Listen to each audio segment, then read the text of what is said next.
Shortly after 7 a.m. this morning, police from Fairfield were called to a ground floor unit at St John's Park. There they spoke to and arrested a 44-year-old man.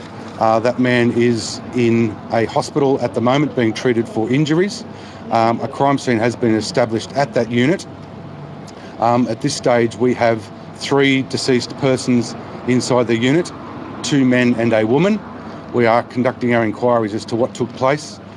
We are canvassing the neighbours and the nearby area. We have a crime scene established and we're making our investigations between Fairfield and the homicide squad. If anyone has any information in relation to what took place this morning about 7 a.m. or shortly before, if they could contact Fairfield Police Station or Crime Stoppers. We're still trying to establish any relationship that took place. We are still trying to establish the actual identification of these people, so it would be improper for me to speak about that at the moment. That's subject to the investigation, and this has to be passed to the coroner as well. We haven't got absolute identification of who these people are. That's subject of the investigation. We've got to speak to other people, try to get these people identified. There was a family that was registered to be living at that address, but we've still got to make our inquiries. We have got an approximate age of the occupants, but I can't release that because we're making our inquiries as to who the deceased were. 2 male deceased, 1 female deceased. I've just heard from my police officers that were first there. They said that there is a lot of blood inside the unit and there are 2 deceased dogs inside the unit as well. They graphically described how they went in there. They spoke to a person inside the unit. They saw a lot of blood on the floor inside the unit. They saw 2 dogs. They also saw 3 deceased persons. All that is subject to an investigation and it's got to be handed to the coroner. This will take a long time. The crime scene unit are out there now. This will take a number of days to determine exactly what took place.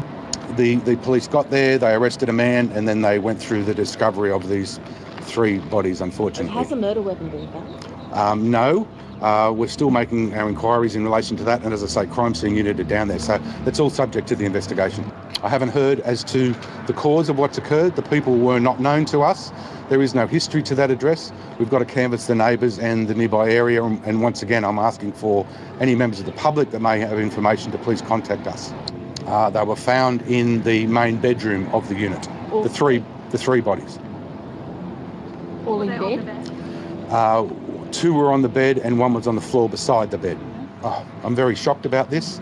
I've just spoken to some of the uniformed police who are upset, but they're getting on with their job as professionally as they can. We'll organise welfare for them. We'll also organise welfare for other people that we come across in relation to this. It's very early days in this investigation. I'll go back in and speak to my detectives to see where things are at, and the homicide squad to continue on with our investigation and take care of the officers for what they've seen.